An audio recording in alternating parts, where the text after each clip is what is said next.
Hey, this is Matt once again. Welcome back to another videos, another paid request for Vonte. Thank you so much for that. And for those interested in requesting any type of videos, feel free to send it either directly to my PayPal or join my Patreon. Both links are down below in the info box. Now, Vonte sent in a request for me to do a commentary and a review of The Crow, City of Angels. Just got done with the commentary. Figured I would do the review right afterward. Now, I do enjoy the first Crow. It's not a film we rewatch a lot because each time I watch it, I'm very saddened by what happened with Bruce Lee's son, Brandon Lee.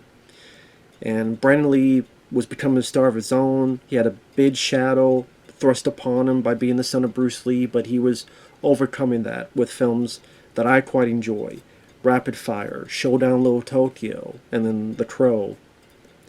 But being saddened by what happened and being sort of mad at the situation makes me mad at the movie, but it's not the movie's fault, it's other things that happen on it, and there's that part of me, like, I wish he never did the film because he would not have been in that position, and then he would still be with us.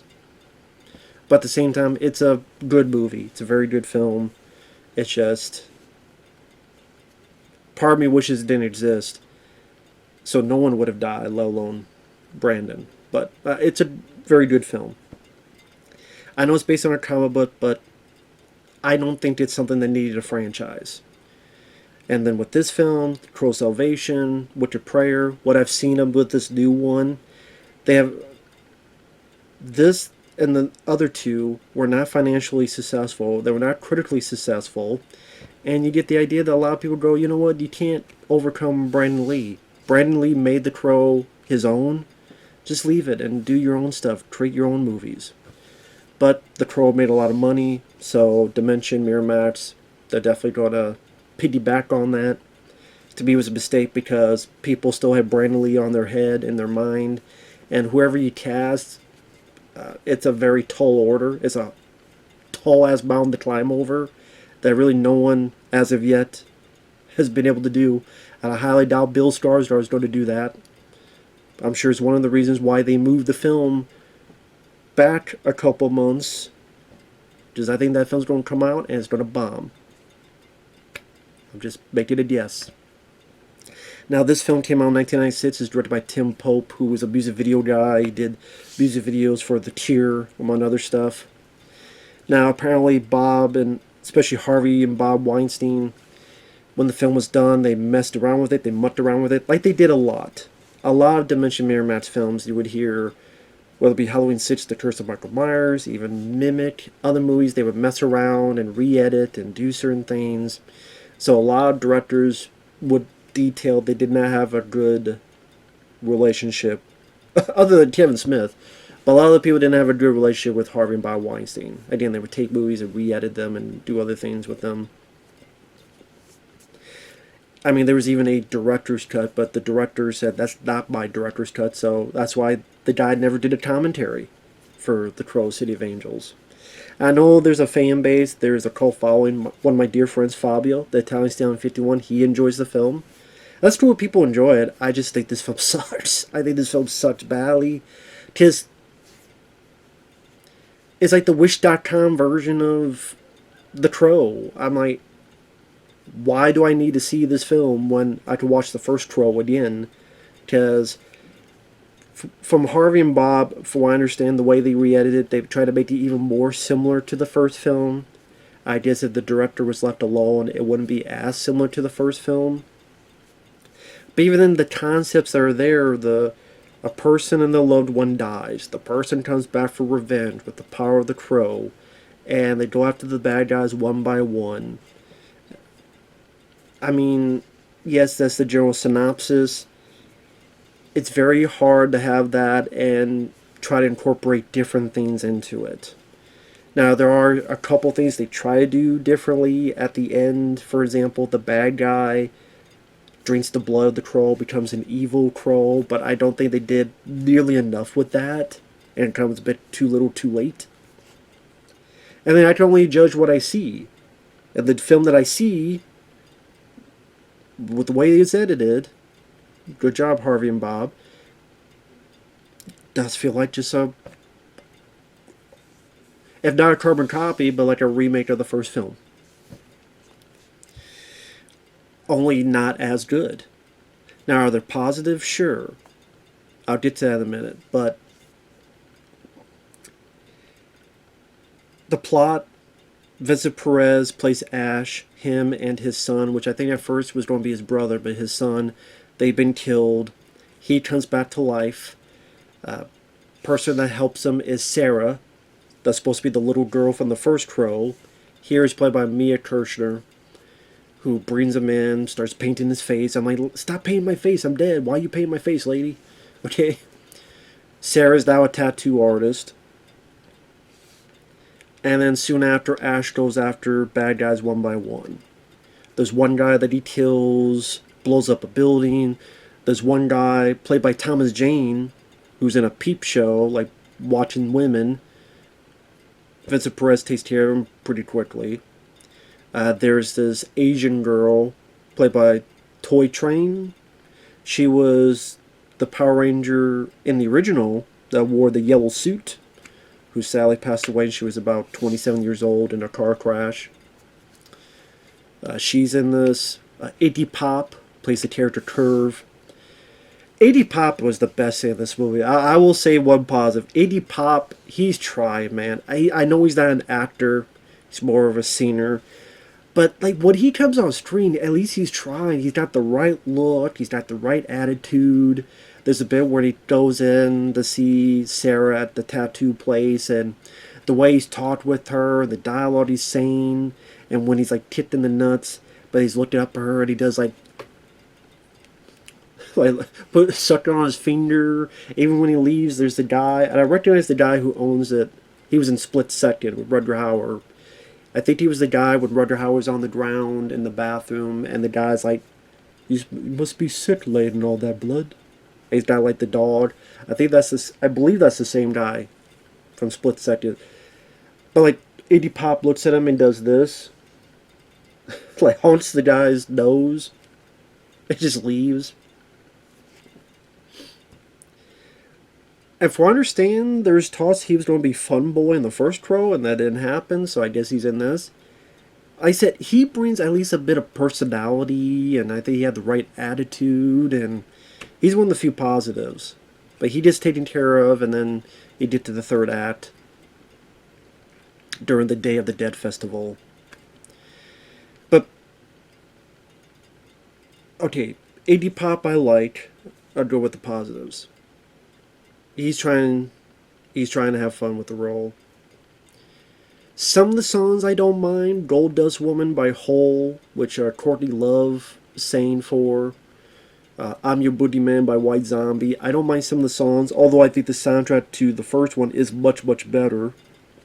There's much more songs I enjoy, but there's a couple songs I like. There's a couple decent camera work movements.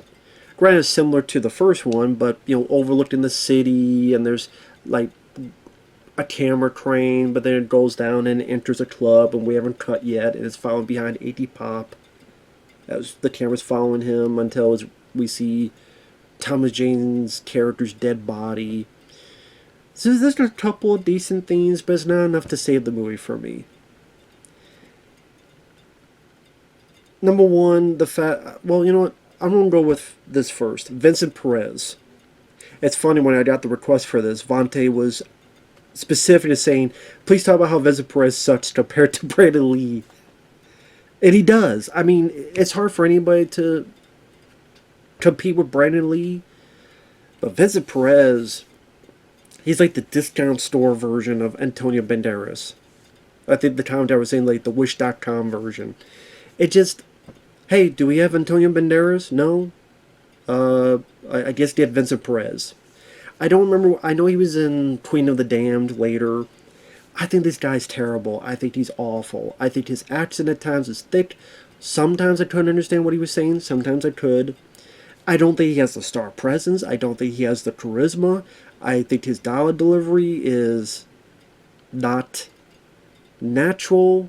Which I did. English is not his natural dialect, but he was not the right call for this. I just always thought he sucked. I always thought he was terrible. I always thought he was just... I gave little shits about him, his character, what he's going through. Did not care at all. I didn't feel the pathos. I didn't feel the emotional turmoil.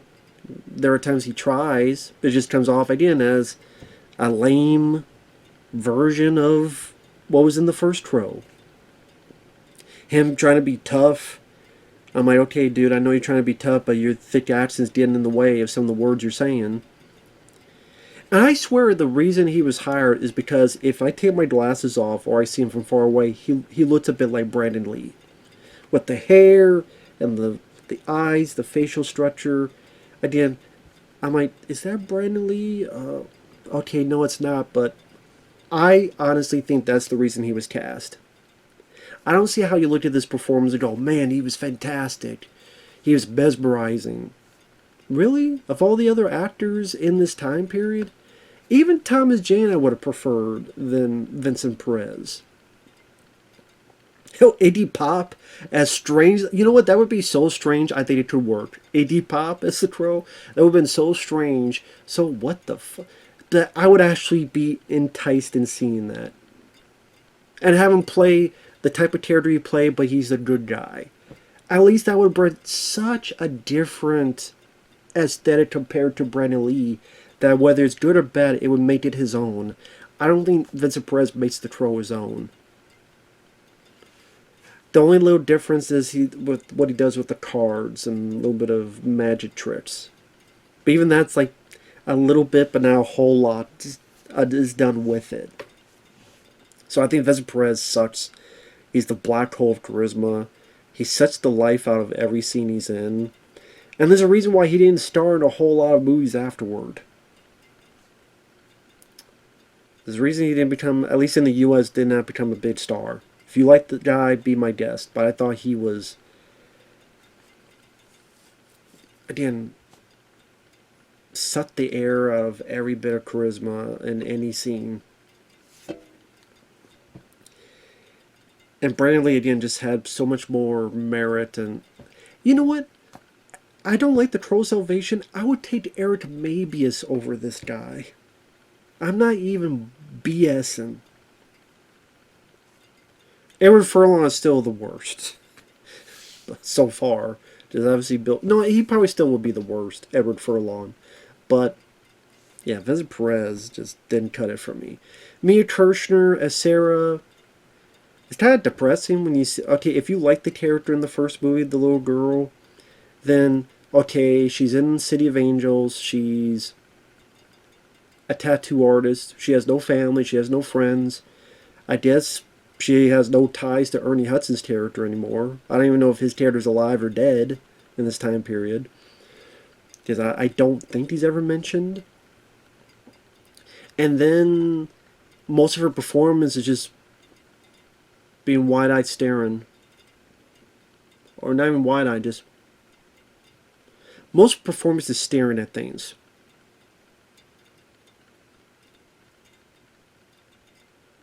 Or painting Vincent Perez's face. You did not need her character in the movie. It's like, we gotta have a link to the first movie. Oh, the little girl, have her be more of an adult. And if they were trying to make some kind of love story between Vincent and Mia Kirshner, Ash and Sarah, it failed. It failed tremendously. Now, I don't know, maybe there was like a lot of stuff deleted to showcase that, but there's no sense of that. There's no sense of a connection between the two that I got. Not jack squat.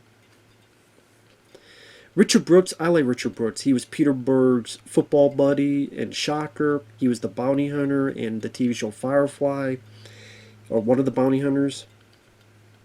He was in this TV show that was short-lived called G vs. E, also known as Good vs. Evil, with him and Clayton Rohner. I like him, but he's terrible in this. The way he's told to deliver this dialogue with a certain air of pretentious authority. Where is the product? What is going on here? This is CNN. Welcome. Walter Cronkite. Would you like to tell us what's going on?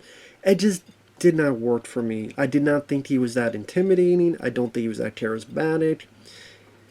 A.D. Pop would have been better villain. His character, his drugged out, spaced out performance, at least brought like personality. Richard Brooks was dull. He played a very dull, boring villain. I liked the actor, but he was dull as hell. Just dull as crap. Dull as shit. Thomas Jane, very early role from him. This before he was in Deep Blue Sea, before he was the Punisher in 2004. He's pretty much there for a couple scenes holding a video camera, and then he has one scene where he's looking at a peep show. He's got this fake wig, red hair, and he gets beaten up when Vincent Perez is in the peep show, crashes through the window, and then his body is found where his eyes have been gouged out. Not a whole lot for Thomas Jane to do. Thuy Trang, who was again in Power Rangers, the original as the Yellow Ranger. You're wearing the yellow costume, I should say. Just people will take that the wrong way. I know, Power Rangers. The black guy wore the black suit. The Asian lady wore the yellow suit. I didn't. It wasn't my fault. I barely watched Power Rangers back in the day anyway. I didn't grow with. I grew up in that time period, but I didn't watch them like other people did. It's interesting to see her in a movie role. She sadly passed away way too young. 27 is way too young to pass away. She was kind of there. It almost felt like we needed Asian lady because Baileen was in the first one, so can we have another Asian lady? She has a little fight with Vincent Perez that honestly I wasn't that impressed with. I mean, there's a bit where Vincent Perez jumps. There's a bit that he backflips. There's a bit where he's sitting down fighting. I'm like, what are you, Steven Seagal? Don't sit down and fight. Get up. You're not Steven Seagal. And pretty much like grabs her, smacks her against the wall, picks her up, and throws her out the window. Just as a fight scene, I thought it was very lackluster. I thought it was very boring. And I don't think Tim Pope was great in filming action sequences. Did I really feel this electric energy or kinetic thrill that I did with the first movie? Was it Alex Proyas?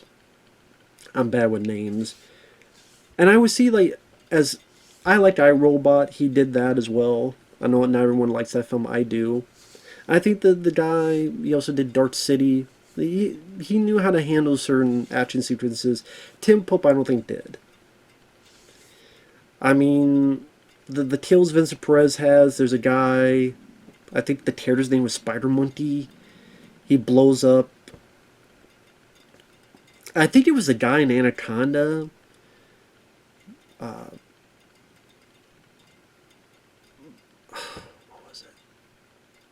Not the very, very beginning with Danny Trejo, but when you have the group, and then, was it Mateo, that character, he's in the water, and then you see the snake wrap him around and kill him, and the other people are wondering where did he go. I think that's the same guy who plays this character, Spider Monkey. Pretty much, one leads to another, the Crow, Ash blows up the place. Just like the first film where, at least that was the shotgun with the rings coming out and it blows up the shop, the pawn shop. But it's like, we gotta have a building explode, because we had a building explode in the first one. So, someone dies in a building explosion. Although, I guess someone didn't die in the first one. It was more, because the guy kind of was in the back and got pushed out, to be fair. But, it's like, we need an explosion in this one, because we had an explosion in that one.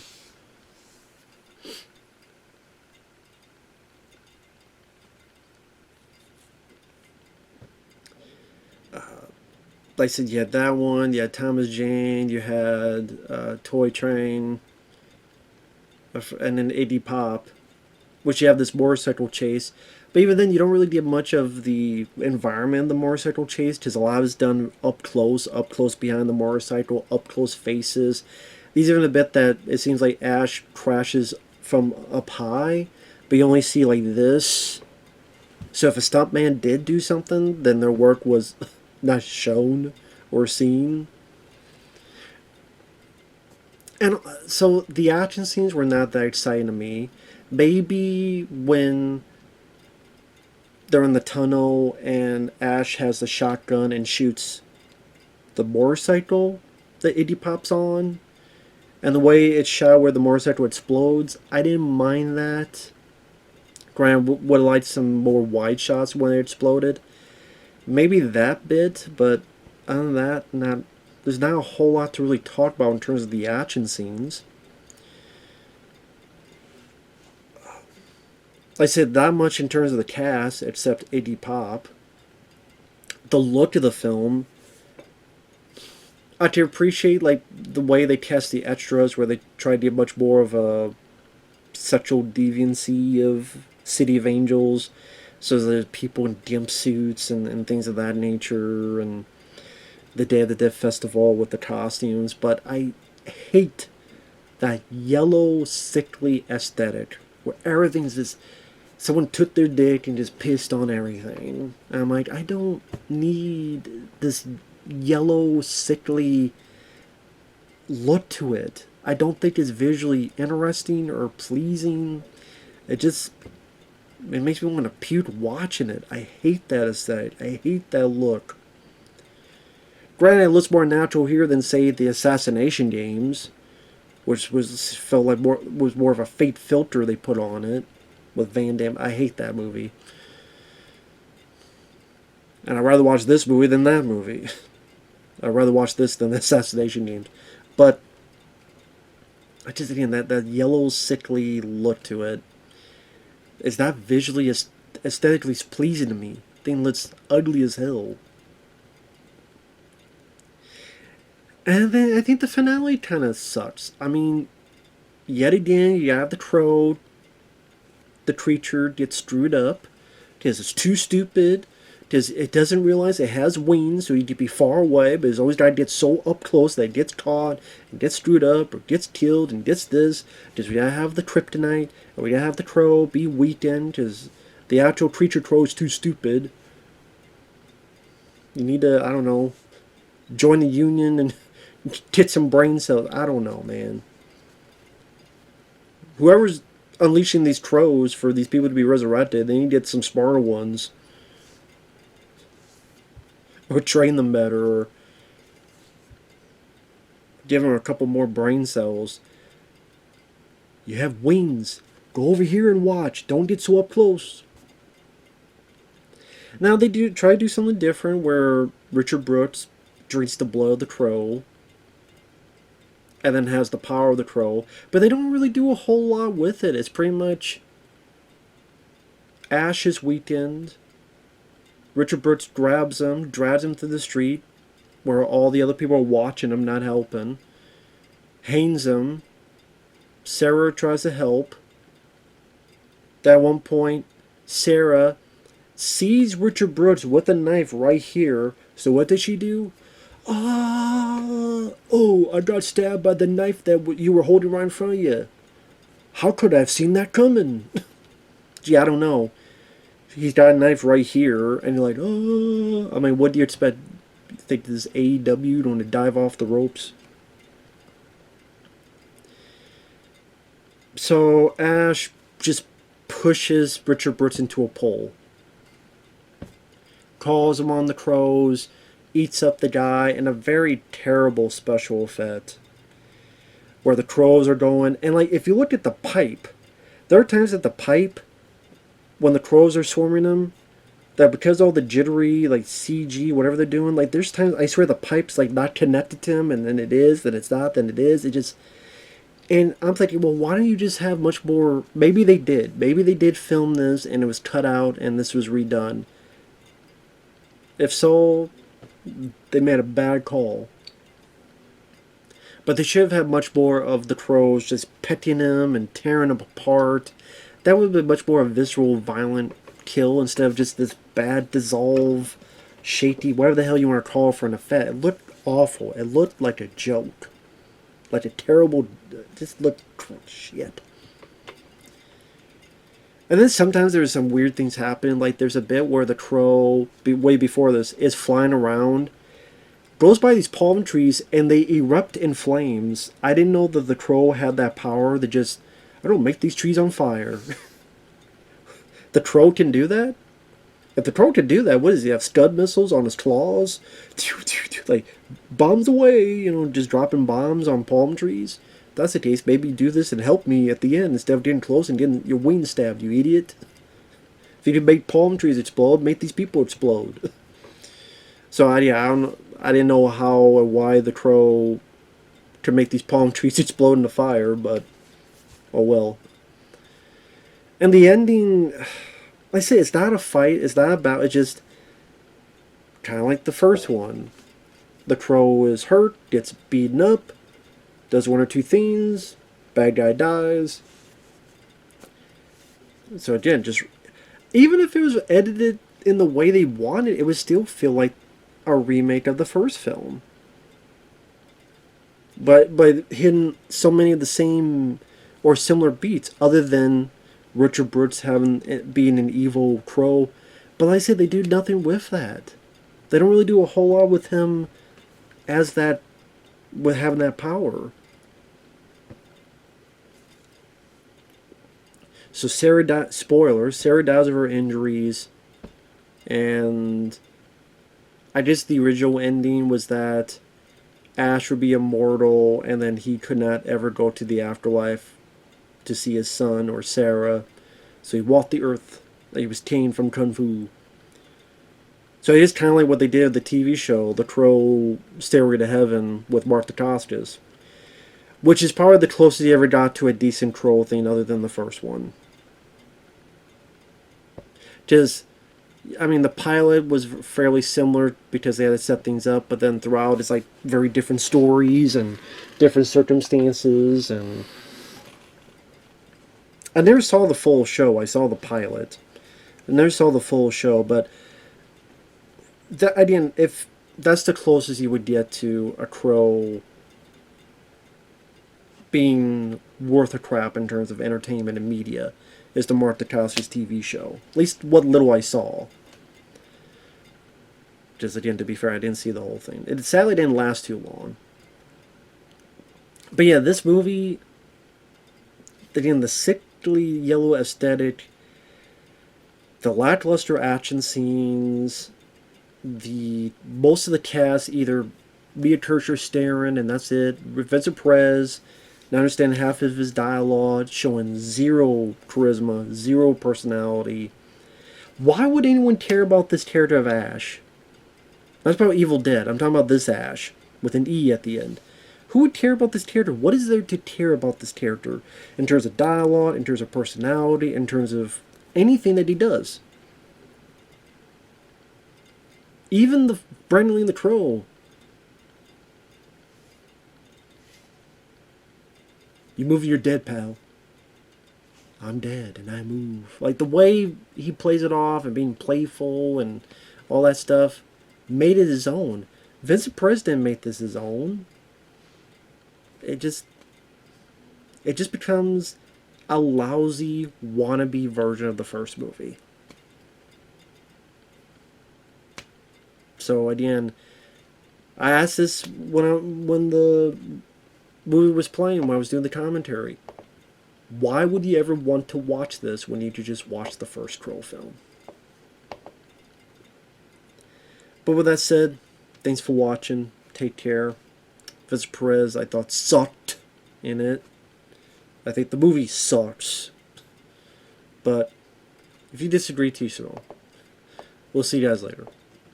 Bye-bye for now.